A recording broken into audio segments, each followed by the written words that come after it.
ଦେଖନ୍ତୁ ମୁଁ ଆସି ପହଞ୍ଚିଛି ଜଗତସିଂହପୁର ଜିଲ୍ଲାର କନକପୁର ଗାଁରେ। ଏଠି ମା ଶାରଳାଙ୍କ ପୀଠ। ଏ ମନ୍ଦିର ବହୁ ପୁରାତନ ଯୁଗର ମନ୍ଦିର। ନମସ୍କାର, ମୁଁ ସାଇସ୍ୱରୀ। ଗୋଟେ ନୂଆ ଜାଗାକୁ ଆସି ନୂଆ ଭିଡ଼ିଓ ନେଇ ଚାଲନ୍ତୁ ବୁଲିକି ଦେଖିବା। ଆମେ ମନ୍ଦିର ଦ୍ୱାର ଦେଇ ଭିତରେ ପଶିଲୁ। ଏହା ହେଉଛି ମନ୍ଦିର ବେଢ଼ାର ଦୃଶ୍ୟ।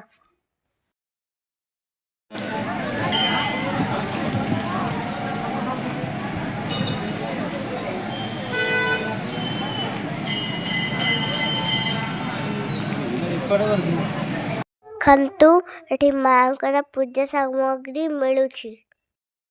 ଏଠି ମାଙ୍କର ଯାହା ପୂଜା ପାଇଁ ଦରକାର ମିଳିଯାଉଛି। ଦେଖନ୍ତୁ ଏ ଭୋଗ ଦୋକାନ। ଆପଣ ଯେତେବେଳେ ମନ୍ଦିର ବେଢ଼ା ଭିତରକୁ ପଶିବେ, ଏଠି ମାଙ୍କର ସବୁ ପ୍ରକାର ପୂଜା ସାମଗ୍ରୀ ପାଇପାରିବେ। ଏଠି ମାଙ୍କର ପୂଜା ପାଇଁ ନଡ଼ିଆ, ଶଙ୍ଖା ସିନ୍ଦୁର, ଏଠି ସବୁ ପ୍ରକାର ପୂଜା ସାମଗ୍ରୀ ପାଇପାରିବେ। ହଁ, ଆପଣ ଭୋଗ କିଣି ସାରିଲା ପରେ ଏଠି ଭୋଗ ପାଇଁ ମହାଶୁଳ୍କ ଦେବାକୁ ପଡ଼େ। ମାଙ୍କୁ ଦର୍ଶନ କରିବା ପାଇଁ ପ୍ରବେଶ ଦ୍ୱାର। ଦେଖନ୍ତୁ ଇଏ ହେଉଛି କୂଅ। କୂଅ ଉପରେ ପଟା ଦିଆ ହେଇକି ଘୋଡ଼ା ଯାଇଛି। ଏ କୂଅରୁ ପାଣି ନେଇ ମାଙ୍କର ରୀତିନୀତି କରାଯାଏ। ଦେଖନ୍ତୁ କେତେ ବଡ଼ ବଉଳ ଗଛ। ଏଠି ବହୁତ ସାରା ଦୋଳି ବନ୍ଧା ଯାଇଛି।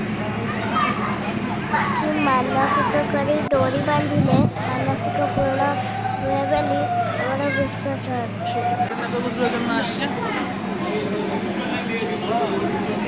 ଦେଖନ୍ତୁ ଏଠି ଦୀପ ଷ୍ଟାଣ୍ଡ। ଆପଣ ଦୀପ ଜାଳିବେ।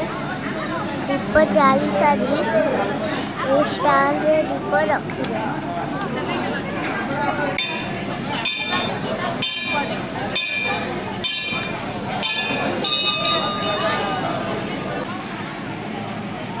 ଦେଖନ୍ତୁ ଏଠି ବହୁତ ବଡ଼ ପୋଖରୀ ଅଛି। ଏଇ ପୋଖରୀରେ ଚାପ ଖେଳାଯାଏ। ଏବେ ବୁଲି ସାରିଲେ ଏବେ ଯିବା ବାବା ଗୋରେଖନାଥ। ଆମେ ସାରଳା ମନ୍ଦିର ବୁଲି ସାରିଲେ ଆଉ ଗୋଟେ ମନ୍ଦିରକୁ ଆସିଛୁ, ବାବା ଗୋରେଖନାଥ ମନ୍ଦିର। ଏ ହେଉଛି ବାବା ଗୋରେଖନାଥ ମନ୍ଦିରର ପ୍ରବେଶ ଦ୍ୱାର। ଏହି ଦ୍ୱାର ପାଖରେ ଗାଡ଼ି ପାର୍କିଂ କରିବା ପାଇଁ ସୁବିଧା ଅଛି। ଆପଣ ଏ ଦ୍ୱାର ଦେଇ ପ୍ରବେଶ କରିପାରିବେ। ଆଉ ଦୁଇଟି ଦ୍ୱାର ବି ଅଛି ଅନ୍ୟପଟେ। ଆପଣ ସେଇ ଦ୍ୱାର ଦେଇ ବି ପ୍ରବେଶ କରିପାରିବେ। ଏ ବାବା ଗୋରେଖନାଥ ମନ୍ଦିରର ଦୃଶ୍ୟ। ଏଠି ଆଉ ଗୋଟେ ବିଶ୍ୱାସ ଅଛି କି ଯେଉଁମାନଙ୍କୁ ସାପ କାମୁଡ଼େ, ବାବା ଗୋରେଖନାଥଙ୍କ ପାଖରେ ସାପ କାମୁଡ଼ା ରୋଗୀ ଏଠି ଭଲ ହୋଇଯାଆନ୍ତି। ଦେଖନ୍ତୁ ଏ ଭୋଗ ଦୋକାନ। ଆପଣମାନେ ଏଠୁ ଭୋଗ ନେଇ ବାବାଙ୍କ ପାଖରେ ଭୋଗ କରିପାରିବେ। ଆପଣମାନେ ଦୀପ ଜାଳିଲେ ମନ୍ଦିର ସାମ୍ନାରେ ଦୀପ ଷ୍ଟାଣ୍ଡ ଅଛି। ଆପଣମାନେ ଦୀପ ରଖିପାରିବେ। ଜାଗାରେ ବାବା ଗୋରେଖନାଥଙ୍କର ଅନ୍ନପ୍ରସାଦ ମିଳେ।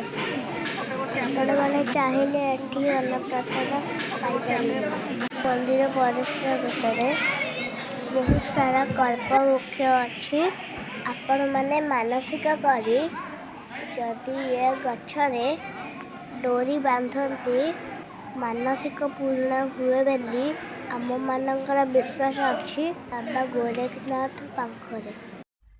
ଦେଖନ୍ତୁ ଏଠି ଗୋଟେ ପୋଖରୀ ଅଛି ମନ୍ଦିର ପରିସର ଭିତରେ। ଇଏ ହେଉଛି ଠାକୁରଙ୍କ ଦୋଳ ମଣ୍ଡପ। ଏବେ ଆମ ବୁଲା ସରିଲା।